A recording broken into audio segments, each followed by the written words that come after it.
আজি 5/4/2024 বৰ্ষৰ প্ৰাতঃ মুৰুলী ওম শান্তি বাপ দাদা মধুবন। আজি বাবাই কৈছে, মৰমৰ সন্তানসকল, পিতাক মৰমেৰে স্মৰণ কৰিলে তোমালোক ভৰপূৰ হৈ যাবা। দৃষ্টিৰে ভৰপূৰ হোৱা মানে বিশ্বৰ মালিক হোৱা। প্ৰশ্ন: স্বামী সদ্গুৰুৱে দৃষ্টিৰে ভৰপূৰ কৰিলে ইয়াৰ বাস্তৱিক অৰ্থ কি? উত্তৰ: আত্মাই যেতিয়া পিতাৰ দ্বাৰা তৃতীয় নেত্ৰ লাভ কৰে আৰু সেই নেত্ৰৰে পিতাক চিনি লয়, তেতিয়া ভৰপূৰ হৈ যায়, অৰ্থাৎ সদ্গতি পাই যায়। বাবাই কয়, সন্তানসকল, দেহী অভিমানী হৈ তোমালোকে মোৰ ফালে চোৱা, অৰ্থাৎ মোক স্মৰণ কৰা, অন্যৰ সংগ ত্যাগ কৰি কেৱল মোৰ সংগ লোৱা, তেতিয়া দুৰ্দশাগ্ৰস্ত অৰ্থাৎ কঙাল অৱস্থাৰ পৰা ভৰপূৰ অৰ্থাৎ চহকী হৈ যাবা। ওম শান্তি। মৰমৰ আত্মিক সন্তানসকল কাৰ ওচৰলৈ আহে? আত্মিক পিতাৰ ওচৰলৈ। বুজি পোৱা যে আমি শিৱ বাবাৰ ওচৰলৈ যাওঁ। এয়াও জানা যে শিৱ বাবা হৈছে সকলো আত্মাৰ পিতা। সন্তানসকলৰ এইটো নিশ্চয় জন্মা উচিত যে তেওঁ সৰ্বোচ্চ শিক্ষকো হয় আৰু সৰ্বোচ্চ গুৰুও হয়। আটাইতকৈ উচ্চজনক পৰম বুলি কোৱা হয়। সেই এজনকেই স্মৰণ কৰিব লাগে। দৃষ্টিৰ বিনিময় কৰে। গায়নো আছে, স্বামী সদ্গুৰুৱে দৃষ্টিৰে ভৰপূৰ কৰিলে। তাৰ অৰ্থ থকা উচিত। দৃষ্টিৰে ভৰপূৰ কাক কৰে? নিশ্চয় গোটেই জগতৰ বাবে কোৱা হ'ব, কিয়নো তেওঁ সকলোৰে সদ্গতিদাতা, সকলোকে এই পতিত জগতৰ পৰা লৈ যাওঁতা। এতিয়া এই দৃষ্টি কাৰ? এই চকুজুৰি নেকি? নহয়, জ্ঞানৰ তৃতীয় নেত্ৰ পোৱা যায়, যাৰ দ্বাৰা আত্মাই জানে যে এওঁ আমাৰ অৰ্থাৎ সকলো আত্মাৰ পিতা। পিতাই আত্মাসকলক ৰায় দিয়ে যে মোক স্মৰণ কৰা। পিতাই আত্মাসকলক বুজায়। আত্মাসকলেহে পতিত তমোপ্ৰধান হৈ গৈছে। এতিয়া তোমালোকৰ এইটো 84তম জন্ম। এই নাটক পূৰা হয়। নিশ্চয় পূৰা হ'বও লাগে। প্ৰত্যেক কল্পতে পুৰণি সৃষ্টিৰ পৰা নতুন হয়, নতুন সৃষ্টিয়ে আকৌ পুৰণি হয়, নামো ভিন্ন। নতুন সৃষ্টিৰ নাম হৈছে সত্যযুগ। পিতাই বুজাইছে, তোমালোক প্ৰথমে সত্যযুগত আছিলা, আকৌ পুনৰ জন্ম লৈ 84 জন্ম অতিবাহিত কৰিলা। তোমালোক আত্মাসকল এতিয়া তমোপ্ৰধান হৈ গৈছা। পিতাক স্মৰণ কৰিলে ভৰপূৰ হৈ যাবা। পিতাই সন্মুখত কয়, মোক স্মৰণ কৰা, মই কোন? পৰম পিতা পৰমাত্মা। পিতাই কয়, সন্তানসকল, দেহী অভিমানী হোৱা, দেহ অভিমানী নহবা। আত্মা অভিমানী হৈ তোমালোকে মোৰ ফালে চোৱা, তেতিয়া ভৰপূৰ হৈ যাবা। পিতাক স্মৰণ কৰি থাকা। ইয়াত কোনো কষ্ট নাই। আত্মাইহে পঢ়ে, ভূমিকা পালন কৰে। কিমান সূক্ষ্ম। যেতিয়া ইয়ালৈ আহে 84 জন্মৰ ভূমিকা পালন কৰে। পুনৰ সেই ভূমিকাই পুনৰাবৃত্তি কৰিব লাগে। 84 জন্মৰ ভূমিকা পালন কৰি আত্মা পতিত হৈ গৈছে। এতিয়া আত্মাত অলপো শক্তি নাই। এতিয়া আত্মা ভৰপূৰ নহয়, দুৰ্দশাগ্ৰস্ত অৰ্থাৎ কঙাল। পুনৰ ভৰপূৰ কেনেকৈ হ'ব? এই কথাফাকি ভক্তি মাৰ্গৰ, যাৰ ওপৰত পিতাই বুজায়। বেদ, শাস্ত্ৰ, চিত্ৰ আদিৰ ওপৰতো বুজায়। তোমালোকে এই চিত্ৰ শ্ৰীমতত তৈয়াৰ কৰিছা। আসুৰী মতততো অনেক চিত্ৰ তৈয়াৰ কৰিছে। সেইবোৰৰ কোনো কৰ্তব্য নাই। ইয়াততো পিতা আহি সন্তানসকলক পঢ়ায়। ভগৱানোবাজ, গতিকে জ্ঞান তেওঁৰ হৈ গ'ল। বিদ্যাৰ্থীয়ে জানে যে এওঁ অমুক শিক্ষক। ইয়াত তোমালোক সন্তানসকলে জানা যে বেহদৰ পিতা এবাৰেই আহি এনেকুৱা অপূৰ্ব পাঠ পঢ়ায়। এই পঢ়া আৰু সেই পঢ়াৰ মাজত দিন ৰাতিৰ পাৰ্থক্য আছে। সেয়া পঢ়োতে পঢ়োতে ৰাতি হৈ যায়। এই পঢ়াৰ দ্বাৰা দিনত গুচি যায়। সেই পঢ়াটো জন্ম জন্মান্তৰ পঢ়ি আহিছা। ইয়াততো পিতাই স্পষ্টকৈ কয় যে আত্মা যেতিয়া পবিত্ৰ হ'ব, তেতিয়াহে ধাৰণা হ'ব। কোৱাও হয়, বাঘিনীৰ গাখীৰ সোণৰ বাচনতহে ৰাখিব পাৰি। তোমালোক সন্তানসকলে বুজি পোৱা, আমি এতিয়া সোণৰ বাচন হৈ আছোঁ। হ'বতো মনুষ্যই, কিন্তু আত্মা সম্পূৰ্ণ পবিত্ৰ হ'ব লাগে। 24 কেৰেট আছিল, এতিয়া 9 কেৰেট হৈ গ'ল। আত্মাৰ জ্যোতি যি জ্বলি আছিল সেয়া এতিয়া নুমাই গৈছে। জ্যোতি জ্বলি থকা আৰু নুমাই যোৱা সকলৰ মাজতো পাৰ্থক্য আছে। জ্যোতি যেনেকৈ জ্বলিল আৰু পদ কেনেকৈ পালে এয়া পিতাইহে বুজায়। পিতাই কয়, মোক স্মৰণ কৰা। যিয়ে মোক ভালদৰে স্মৰণ কৰিব, ময়ো তেওঁলোকক ভালদৰে স্মৰণ কৰিম।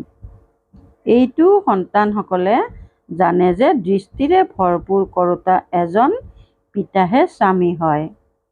তেওঁৰ ব্ৰহ্মাৰ আত্মাও ভৰপূৰ হয়। তোমালোক সকলো হৈছা চগা পোক। তেওঁক অগ্নিশিখা বুলি কোৱা হয়। কিছুমান চগা পোক কেৱল পৰিক্ৰমা লগাবলৈ আহে। কোনোৱে ভালদৰে চিনি লৈ জীৱনতে মৰি যায়, কোনোৱে পৰিক্ৰমা লগাই গুচি যায়, আকৌ কেতিয়াবা কেতিয়াবা আহে, আকৌ গুচি যায়। এই সংগমৰে সকলো গায়ন। এই সময়ত যিবোৰ চলে তাক লৈয়ে শাস্ত্ৰ ৰচনা কৰে। পিতা এবাৰেই আহি উত্তৰাধিকাৰ দি গুচি যায়। বেহদৰ পিতাই নিশ্চয় বেহদৰেই উত্তৰাধিকাৰ দিব। গোৱাও হয় 21 প্ৰজন্ম। সত্যযুগত উত্তৰাধিকাৰ কোনে দিয়ে? ভগৱান ৰচয়িতাইহে আধা কল্পৰ বাবে ৰচনাক উত্তৰাধিকাৰ দিয়ে। স্মৰণো সকলোৱে তেওঁকেই কৰে। তেওঁ পিতাও হয়, লগতে শিক্ষকো হয়, স্বামী সদ্গুৰুও হয়। তোমালোকে অন্য কাৰোবাকো স্বামী সদ্গুৰু বুলি কোৱা চাগৈ, কিন্তু সত্য একমাত্ৰ পিতাহে। সত্য বুলি সদায় এজন পিতাকেহে কোৱা হয়। সেই সত্য আহি কি কৰে? তেওঁৱেই পুৰণি সৃষ্টিক সত্যখণ্ড কৰি তোলে। সত্যখণ্ডৰ কাৰণে আমি পুৰুষাৰ্থ কৰি আছোঁ। যেতিয়া সত্যখণ্ড আছিল তেতিয়া অন্য কোনো খণ্ডই নাছিল। এই সকলোবোৰ পাছত আহে। সত্যখণ্ডৰ বিষয়ে কোনেও গমো নাপায়। বাকী এতিয়া যিবোৰ খণ্ড আছে তাৰ বিষয়ে সকলোৱে গম পায়। নিজৰ নিজৰ ধৰ্মৰ প্ৰতিষ্ঠাপকক জানে। সূৰ্যবংশী, চন্দ্ৰবংশী আৰু এই সংগমযোগী ব্ৰাহ্মণ কুলৰ বিষয়ে কোনেও নাজানে। প্ৰজাপিতা ব্ৰহ্মাক মানে, কয় আমি ব্ৰাহ্মণ ব্ৰহ্মাৰ সন্তান, কিন্তু সেয়া হ'ল কোষ বংশাৱলী। তোমালোক হৈছা মুখ বংশাৱলী। তেওঁলোক হৈছে অপবিত্ৰ আৰু তোমালোক মুখ বংশাৱলীসকল হৈছা পবিত্ৰ। তোমালোক মুখ বংশাৱলী হৈ আকৌ শ্ৰী শ্ৰী সৃষ্টি ৰাৱণ ৰাজ্যৰ পৰা গুচি যোৱা। তাত ৰাৱণ ৰাজ্য নাথাকে। তোমালোক এতিয়া নতুন সৃষ্টি লৈ যোৱা। সেইখনক নিৰ্বিকাৰী সৃষ্টি বুলি কোৱা হয়। সৃষ্টিখনেই নতুন আৰু পুৰণি হয়। কেনেকৈ হয় সেয়াও তোমালোকে জানি গলা। অন্য কাৰো বুদ্ধিত নাই। লাখ লাখ বছৰৰ কথা কোনেও জানিবও নোৱাৰে। এয়াতো অলপ সময়ৰ কথা। এয়া পিতাই বহি সন্তানসকলক বুজায়। পিতাই কয়, মই তেতিয়াহে আহোঁ যেতিয়া বিশেষকৈ ভাৰতত ধৰ্মৰ গ্লানি হয়। অন্য ঠাইত কোনেও গমেই নাপায় যে নিৰাকাৰ পৰমাত্মা কি বস্তু। ডাঙৰ ডাঙৰ লিংগ সাজি ৰাখি থৈছে। সন্তানসকলক বুজোৱা হৈছে আত্মাৰ আকাৰ কেতিয়াও সৰু ডাঙৰ নহয়। যেনেকৈ আত্মা অবিনাশী, তেনেকৈ পিতাও অবিনাশী। তেওঁ হ'ল পৰম আত্মা। পৰম মানে তেওঁ সদায় পবিত্ৰ আৰু নিৰ্বিকাৰী। তোমালোক আত্মা সকলো নিৰ্বিকাৰী আছিলা। সৃষ্টিও নিৰ্বিকাৰী আছিল। সেইখনক কোৱাই হয় সম্পূৰ্ণ নিৰ্বিকাৰী। নতুন সৃষ্টি আকৌ নিশ্চয় পুৰণি হয়। কলা কম হৈ গৈ থাকে। দুটা কলা কম হওঁতে চন্দ্ৰবংশী ৰাজ্য আছিল। পিছত সৃষ্টি পুৰণি হৈ গৈ থাকে। পাছলৈ অন্য অন্য খণ্ডবোৰ আহি থাকে। তাক কোৱা হয় ড্ৰামাৰ আনুষংগিক দৃশ্য, কিন্তু সানমিহলি হৈ যায়। ড্ৰামাৰ পৰিকল্পনা অনুসৰি যি হয় সেয়া আকৌ পুনৰাবৃত্তি হ'ব। যেনেকৈ বৌদ্ধ ধৰ্মীসকলৰ কোনোবা ডাঙৰ ব্যক্তি আহিল, কিমানক বৌদ্ধ ধৰ্মলৈ ধৰ্মান্তৰিত কৰিলে, ধৰ্ম সলনি কৰাই দিলে। হিন্দুসকলে নিজৰ ধৰ্ম নিজেই সলনি কৰিছে। কিয়নো কৰ্মভ্ৰষ্ট হোৱাৰ বাবে ধৰ্মভ্ৰষ্টও হৈ গৈছে। বাম মাৰ্গত গুচি গৈছে। জগন্নাথৰ মন্দিৰলৈও যদিও যায়, কিন্তু কাৰো একো খেয়াল নচলে। নিজে ভিকাৰীৰ বাবে তেওঁলোককো ভিকাৰী দেখুৱাই দিছে। এইটো বুজি নাপায় যে দেৱতাসকল যেতিয়া বাম মাৰ্গত গ'ল তেতিয়া এনেকুৱা হৈ গৈছে। সেয়া এই সময়ৰে চিত্ৰ। দেৱতা নামটো বহুত ভাল। হিন্দুটো হ'ল হিন্দুস্থানৰ নাম। আকৌ নিজক হিন্দু বুলি কৈ দিছে। কিমান ডাঙৰ ভুল। সেয়েহে পিতাই কয়, য়দা য়দা হি ধৰ্মস্য, যেতিয়াই ধৰ্মৰ গ্লানি হয় বাবা ভাৰতলৈকে আহে।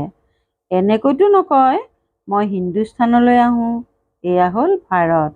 হিন্দুস্থান বা হিন্দু ধৰ্ম নাই। মুছলমানসকলে হিন্দুস্তান নাম ৰাখিছে। এয়াও ড্ৰামাত নিৰ্ধাৰিত হৈ আছে।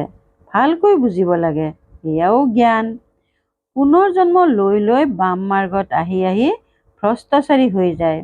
আকৌ তেওঁলোকৰ আগত গৈ কয়, আপুনি সম্পূৰ্ণ নিৰ্বিকাৰী, আমি বিকাৰী পাপী। অন্য কোনো খণ্ডৰ লোকে এনেকৈ নকয়। আমি নীচ অথবা আমাৰ কোনো গুণ নাই। এনেকৈ কোৱা কেতিয়াও শুনা নাই। শিখসকলেও গ্ৰন্থৰ আগত বহে, কিন্তু এনেকৈ কেতিয়াও নকয় যে নানক আপুনি নিৰ্বিকাৰী, আমি বিকাৰী। নানকপন্থীয়ে খাৰু পিন্ধে। সেয়া হ'ল নিৰ্বিকাৰী অৱস্থাৰ প্ৰতীক। কিন্তু বিকাৰ অবিহনে থাকিব নোৱাৰে। মিছা প্ৰতীক ৰাখি দিছে। যেনেকৈ হিন্দুসকলে লগুণ পিন্ধে, সেয়া পবিত্ৰতাৰ প্ৰতীক। আজিকালিতো ধৰ্মকো নামানে। এই সময়ত ভক্তি মাৰ্গ চলি আছে। তাক কোৱা হয় ভক্তিপন্থা। জ্ঞানপন্থ সত্যযুগত থাকে। সত্যযুগত দেৱতাসকল হৈছে সম্পূৰ্ণ নিৰ্বিকাৰী। কলিযুগত সম্পূৰ্ণ নিৰ্বিকাৰী কোনো হ'ব নোৱাৰে। প্ৰবৃত্তি মাৰ্গৰ স্থাপনটো পিতাইহে কৰে। বাকী সকলো গুৰু হৈছে নিবৃত্তি মাৰ্গৰ। নিবৃত্তি মাৰ্গতকৈ প্ৰবৃত্তি মাৰ্গৰ জোৰ বেছি হৈ গৈছে। পিতাই কয়, এই যিবোৰ তোমালোকে পঢ়িছা তাৰ দ্বাৰা মোক নোপোৱা। মই যেতিয়া আহোঁ তেতিয়া সকলোকে দৃষ্টিৰে ভৰপূৰ কৰি দিওঁ। গায়নো আছে, স্বামী সদগুৰুৱে দৃষ্টিৰে ভৰপূৰ কৰি দিয়ে। তোমালোক ইয়ালৈ কিয় আহিছা? ভৰপূৰ হ'বলৈ, বিশ্বৰ মালিক হ'বলৈ। পিতাক স্মৰণ কৰিলে ভৰপূৰ হৈ যাবা। এনেকৈ কেতিয়াও কোনেও নক'ব যে এনেকুৱা কৰিলে তোমালোক এনেকুৱা হৈ যাবা। পিতাইহে কয় তোমালোক এনেকুৱা হ'ব লাগে। এই লক্ষ্মীনাৰায়ণ কেনেকৈ হ'ল? কোনেও গম নাপায়। তোমালোক সন্তানসকলক পিতাই সকলো শুনায়। এওঁৱেই 84 জন্ম লৈ পতিত হৈ গ'ল। আকৌ তোমালোকক এনেকুৱা কৰি তুলিবলৈ আহিছোঁ। পিতাই নিজৰ পৰিচয়ও দিয়ে, লগতে দৃষ্টিৰে ভৰপূৰ কৰিও দিয়ে। এনেকৈ কাৰ বাবে কয়? একমাত্ৰ সদগুৰুৰ কাৰণে। সেই গুৰু লোকটো অনেক আছে আৰু মাতাসকল অবলাসকল হৈছে হোজা। তোমালোক সকলো ভোলানাথৰ সন্তান। শংকৰৰ বাবে কৈছে যে চকু মেলিলে আৰু বিনাশ হৈ গ'ল। এয়াও পাপ হৈ যাব। পিতাই কেতিয়াও এনেকুৱা কামৰ বাবে নিৰ্দেশনা নিদিয়ে। বিনাশটো অন্য বস্তুৰ দ্বাৰা হ'ব। পিতাই এনেকুৱা নিৰ্দেশনা নিদিয়ে। এয়াতো সকলো বিজ্ঞানে উদ্ভাৱনা কৰি থাকে। বুজি পায় যে আমি নিজেই নিজৰ কুলৰ বিনাশ কৰোঁ।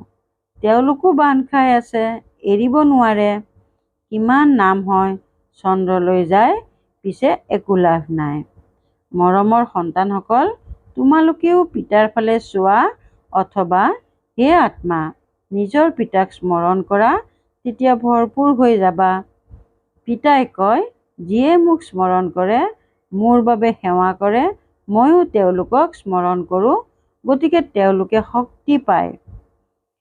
তোমালোক সকলো ইয়াত যি বহি আছা, যিসকল ভৰপূৰ হৈ যাব তেওঁলোকেই ৰজা হ'ব। গায়নো আছে, অন্যৰ সংগ ত্যাগ কৰি এজনৰ সংগ লওঁ। এজনেই নিৰাকাৰ, আত্মাও নিৰাকাৰ। পিতাই কয়, মোক স্মৰণ কৰা। তোমালোকে নিজেই কোৱা, হে পতিত পাৱন। এয়া কাক ক'লা? ব্ৰহ্মাক, বিষ্ণুক নে শংকৰক? নহয়, পতিত পাৱনটো এজনেই, তেওঁ সদায় পাৱনেই হয়। তেওঁ সৰ্বশক্তিমান বুলি কোৱা হয়। পিতাইহে সৃষ্টিৰ আদি মধ্য অন্তৰ জ্ঞান শুনায় আৰু সকলো শাস্ত্ৰক জানে। সেই সন্ন্যাসীয়ে শাস্ত্ৰ আদি পঢ়ি উপাধি লয়। পিতাৰতো আগতেই উপাধিপ্ৰাপ্ত হৈ আছে, তেওঁ পঢ়ি উপাধি ল'ব লাগে জানো? ভাল বাৰু। অতি মৰমৰ কল্পৰ পাছত পুনৰাই মিলিত হোৱা সন্তানসকলৰ প্ৰতি মাতা পিতা বাপ দাদাৰ স্নেহপূৰ্ণ স্মৰণ আৰু সুপ্ৰভাত। আত্মিক পিতাৰ আত্মিক সন্তানসকলক নমস্কাৰ। ধাৰণাৰ বাবে মুখ্য সাৰ 1 নম্বৰ, অগ্নিশিখাত জীৱন্তে মৰি যোৱা চগা পোক হ'ব লাগে। কেৱল পৰিক্ৰমা লগাওঁতা নহয়, ঈশ্বৰীয় পঢ়া ধাৰণ কৰিবৰ কাৰণে বুদ্ধি সম্পূৰ্ণ পাৱন কৰি তুলিব লাগে। 2 নম্বৰ, অন্য সকলো সংগ ত্যাগ কৰি একমাত্ৰ পিতাৰ সংগ ল'ব লাগে। এজনৰ স্মৃতিৰে নিজক ভৰপূৰ কৰিব লাগে। বৰদান, আন্তৰিক উপলব্ধিৰে দিলাৰামৰ আশীৰ্বাদ প্ৰাপ্ত কৰোঁতা স্বপৰিৱৰ্তক হোৱা। আন্তৰিক উপলব্ধিৰে দিলাৰামৰ আশীৰ্বাদ প্ৰাপ্ত কৰোঁতা স্বপৰিৱৰ্তক হোৱা। নিজক পৰিৱৰ্তন কৰিবলৈ হ'লে সঁচা অন্তৰেৰে 2টা কথাৰ উপলব্ধি কৰা উচিত। 1 নম্বৰ, নিজৰ দুৰ্বলতাৰ উপলব্ধি। 2 নম্বৰ, যি পৰিস্থিতি বা ব্যক্তি নিমিত্ত হয় তেওঁৰ ইচ্ছা আৰু তেওঁৰ মনৰ ভাৱনাৰ উপলব্ধি। পৰিস্থিতি ৰূপী কাকতৰ কাৰণক জানি নিজক উত্তীৰ্ণ কৰোৱাৰ শ্ৰেষ্ঠ স্বৰূপৰ উপলব্ধি হওক যে স্বস্থিতি শ্ৰেষ্ঠ পৰিস্থিতি প্ৰশ্নকাকতহে এইটো উপলব্ধিয়ে সহজে পৰিৱৰ্তন কৰাই দিব আৰু সঁচা অন্তৰেৰে উপলব্ধি কৰিলে দিলাৰামৰ আশীৰ্বাদ প্ৰাপ্ত হ'ব। শ্লোগান, উত্তৰাধিকাৰী তেওঁৱেই যিয়ে সদা প্ৰস্তুত হৈ প্ৰতিটো কাৰ্যত হয় হুজুৰ বুলি কয়। উত্তৰাধিকাৰী তেওঁৱেই যিয়ে সদা প্ৰস্তুত হৈ প্ৰতিটো কাৰ্যত হয় হুজুৰ বুলি কয়। ওম শান্তি।